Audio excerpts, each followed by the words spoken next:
Lord, I pray, thank you for your power, and I pray that you will bless this offering and use it for your ministry, for that ministry, and bless those that are in Jesus.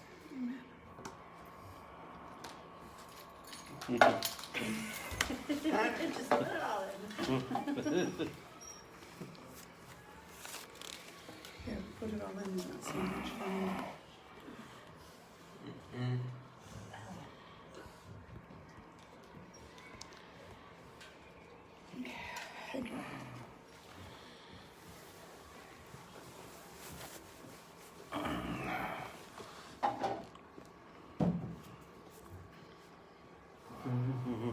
Ready? All right, you guys ready for the word of God? You ready to receive the word? We're starting now. So praise the Lord, everyone. You have to say it right here. I'm interpreting theatrical method. Amen. Happy we came. Amen. So, my title for today, while I was at home studying, I kept focusing on one thing, and it must have been the will of God. So I was driving around in San Francisco, and I was preparing. I love studying and preparing for the Word of God, and I kept getting focused on this one passage here. And God's Word is so powerful. And the title is Glory of God. So it's so perfect because it just lined up with the song that we sang this morning too. So and I love studying this. It's really caught my attention. So the glory of God, there's God will not give his glory to anyone other. And I'm going to explain this verse a little bit. I have a point here, but first in Malachi chapter 3 verse 6 says, "For I am the Lord." And it knows the Lord. He says, "I am the Lord. I change not. Therefore, ye sons of Jacob are not consumed." So I understand this is coming from the lineage of Abraham, and the promise was given, and it was passed down. And he said, "There's only one God," and he spoke this, and he said, "I am the Lord, and I change not." And he says, and the Word of God is infallible.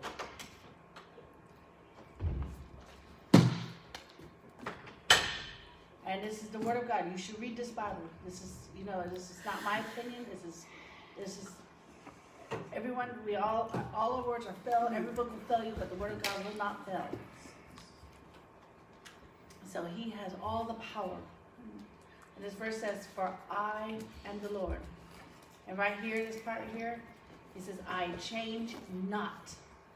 So everything else changed, but I change not. And notice that the word Lord is capitalized.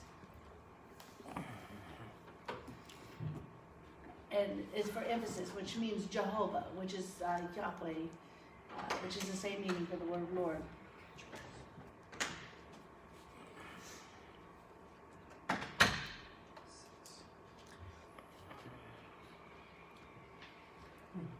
And then in Isaiah chapter 42 verse 8 says, "I am the Lord," and this again is Yahweh, "that is my name, and my glory will I not give to another." Again, he emphasizes this. He says, "Neither my praise to graven images." That means these idols. You make these idols. Man makes these idols, but he said, "I will not give my glory to another, or my praise to a graven image." He said, "The praise, the glory is mine." So all the praises goes to the Lord. And there's one more verse here.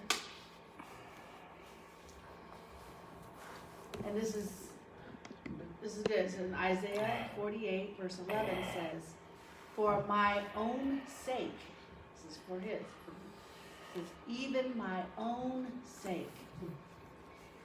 So he's emphasizing this. He said twice, "Even for my own sake, I will I do it." For how should, okay, so I'm going to sign this, and then you guys can correct me if I'm wrong, but we're learning together. If I misunderstand, go ahead and correct me with this, because that's how I learn. So the verse says, "For how should my name be polluted? And I will not give my glory unto another. And then hearken unto me, O Jacob. There's someone saying, hey, pay attention, listen to me, listen to my words. Don't look at those idols, don't be tempted with those idols, keep your eyes on me, focus on me. It says, hearken unto me, not them, me. You know, these dumb idols, forget those, forsake those. You need to hearken unto me, O Jacob and Israel. So like Brother Jeff's favorite verse is, Hear, O Israel. Yeah. It says, O Jacob and Israel, my call, I am he. I am the first, I also am the last. So I'm the first and the last. There's none other than me. I continue on. I am that I am. And he said, I change not. But notice this part right here. I'm going to emphasize this. These two parts, I want to emphasize this. And then John chapter 14, verse 14 says, if ye shall ask anything in my name, I will do it. So this part right here, I will do it, that's in this first part right here too. Will I do it? None other can do it. I will do it. It says, I will do it. So it doesn't say we will do it. It's not going to give us glory to any other. I mean, there would be a challenge if there was more than one. So it's very clear. The power is in his name. And of course, his name is Jesus. And he said, I will do it. And in Isaiah, the same thing. Said, will I do it? And I have one more part here, one more verse. It's John 2 verse 11 says, this beginning of miracles did Jesus in Cana. So Jesus did these miracles and manifested forth his glory, and his disciples believed on him. So again, I want you to notice this part here. Manifested forth his glory. It doesn't say their glory. Because remember, it says, I will not give my glory unto another. Remember the miracle that Jesus did when he turned the water into wine? He is God. He got the glory. So there's only, God became flesh and did these miracles, and then he ascended back into heaven.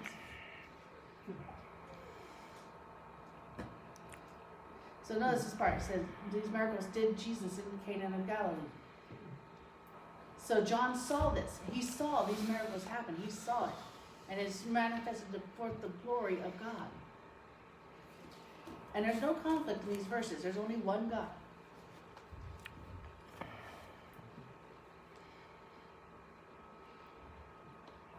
And then Luke chapter 13, verse 17 says, and when he had said these things, all his adversaries, so this all of his enemies, all the people that were opposed him,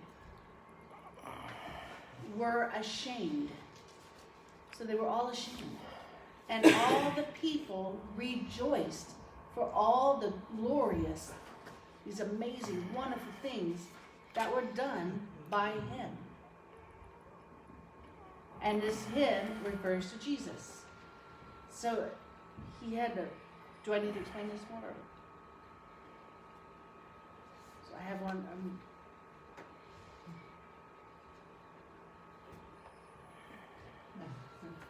And I'm just going to explain this really quick. There's more verses that go, but I just want to show this, emphasize on this part here. Luke chapter 13, verse 10 says, and he was teaching, and of course this he refers to Jesus, and Jesus was teaching in one of the synagogues on the Sabbath, which is a Jewish tradition. They go and they learn about the Word of God. It's on the Sabbath.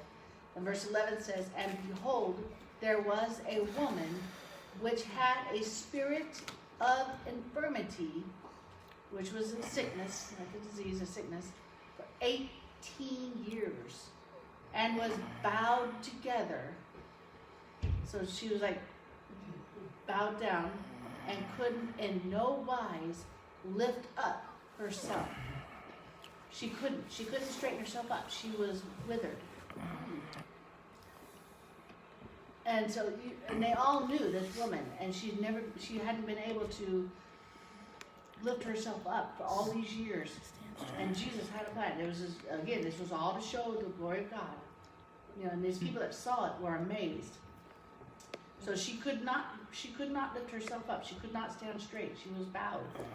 But when verse 12 says, and when Jesus saw her, he called her unto him and said unto her, woman, thou art loosed from thine infirmity. In other words, he was saying she's free from her infirmity. She's healed, like salvation, like redemption. She was freed from that. And all the people that were there, they were there to hear Jesus teach. They heard it, they were listening to him teach. They saw this happen. And verse 13 says, and he laid his hands on her, and immediately she was made straight and glorified God. So this part here, it says when she was made straight, remember she was withered, she instantly was able to straighten herself up. And in the verse goes on to say, and glorified God. So remember, God said he would give his glory to none other. But when she was healed, she gave him glory. There's not two different people. There's not Jesus and God. It's the same. He is the same. There's only one God. There's only one God. Jesus did all these miracles, but there's still only one God. And there's, the world has all these different religions. They follow these different ways, but man, God's word is amazing. And she glorified God. She did not give. God, remember, God will not share his glory with any other. And then verse 14 goes on to say, and the ruler, which, the higher up, the ruler of the synagogue, was a Jew himself. Maybe he was a priest or something. I'm not sure exactly. It just says the ruler of the synagogue answered with indignation. He was mad. He was angry because that Jesus had healed on the Sabbath day. So it's like that was their day that they set apart. It was called the Sabbath day. And said unto the people, there are 6 days in which men ought to work.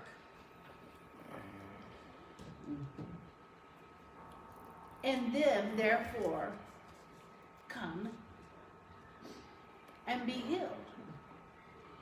So there's 6 days that you can work. You can go out and work. Like Monday through Saturday. Go ahead and go out there and work. And you can come and be healed if you want. But he says, and not on the Sabbath day. So that 7th day was supposed to be a day of rest. They were not supposed to be doing any work. They're supposed to have 1 day of rest. 1 day, or 6 days. There was 1 day that was set aside for rest. And that was their Jewish tradition. And it's been that way, and Jesus knew that. And verse 15 says, and the Lord then answered him, and this is him is referring to the ruler here.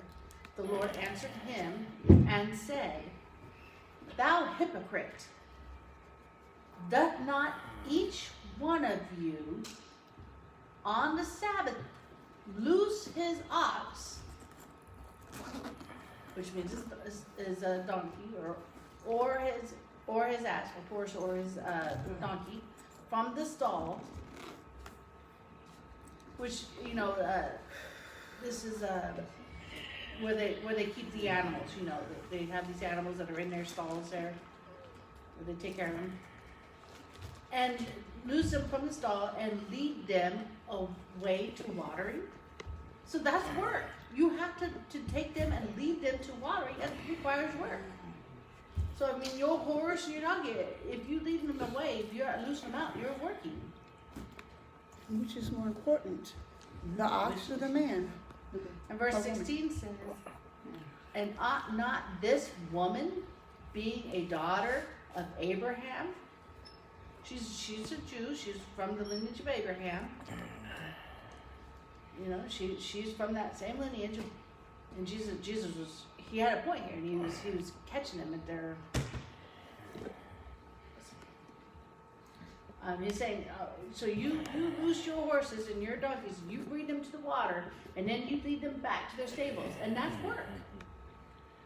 What's the difference here? Verse goes on to say, whom Satan hath bound, lo, these 18 years, be loosed from this bond on the Sabbath day. So he's saying, which is more important? Which was more? You know, for her to be loosed, or for you to take your animals? And he knew, he caught them. He caught those rulers. And he called them a hypocrite, because they were being hypocritical there. And she was from the lineage of Abraham, so she was worthy for these healings. But the rulers at that time were like saying, you're not supposed to do anything on the Sabbath day. This is supposed to be a day of rest. You're not supposed to be working. You're supposed to come for your healing later on any other time during the week. But Jesus said, no. Why? You take your horses and lead them to water. What's the difference? Amen. Amen. So if you're feeling a little bit sick, you need to keep going. Go to church. Go. It doesn't matter. You need to keep going. It doesn't matter. And there, you know, the lame that was sick and couldn't get up, he had his friends brought him. They trusted God. Mm-hmm. So even if you have a cold, go to church. That's where you get your strength and your healing. And verse 17 says, and when he had said these things, all his adversaries were ashamed. So they knew he caught them. They knew. And all the people rejoiced for all the glorious things that were done by him. So all these things that Jesus did, all these things, all these healings, casting out devils, everything that was done, they glorified him for it. But these priests, they were angry. These rulers, they were angry because he did these miracles in their synagogue. And this is God's word, and it's all to give him glory. And there's one more here, and I love this right here, this part. All the glorious things. All the glorious things, these amazing miracles that he did. So, is there a separation? He said, I will not give my glory to any other. But you see, these people are giving Jesus glory. So it's clearly, Jesus is God. It's like the devil, you know, when he tried to be like Jesus, he tried to be like God. He got kicked out of heaven. He won't give his glory to any other. And I like this verse here. Revelation chapter 22, verse 13 says, I am the Alpha and Omega. So you know the Greek alphabet, the letters is, the first letter is A and the last letter, you know, in our alphabet is A to Z, right? But in their alphabet it was A to O. It says, I am the Alpha and Omega, the beginning and the end, the first and the last. So notice he says, I am, and this is Jesus speaking. He said, I am the Alpha and Omega, the first and the last. There's not three. There's not no Trinity in this. It's very clear. There's only one God. Amen. And what's interesting, Jesus said, you know, in the Old Testament, you know, that in the New Testament, he said, everybody's looked at me, and he became flesh, and then he rose again and was ascended.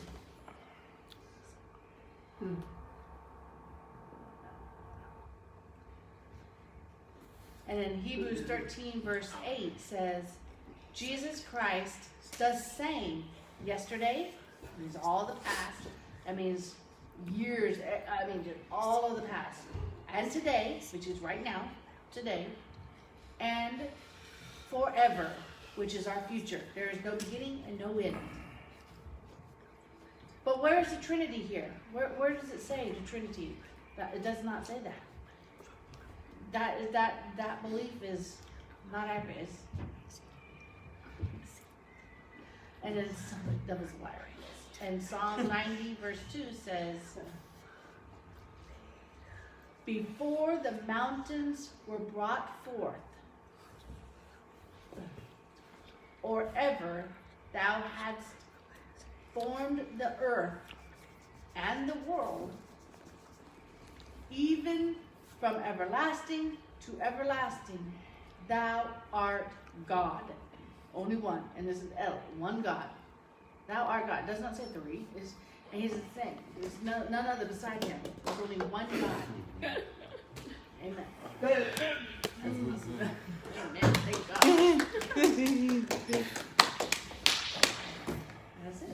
That's it. That's all I have. Are there any questions? Amen. Let's go ahead and pray in closing, Lord. That we give you glory. Your glory does not go to any other. You are worthy of all the glory. In Jesus' name. Amen.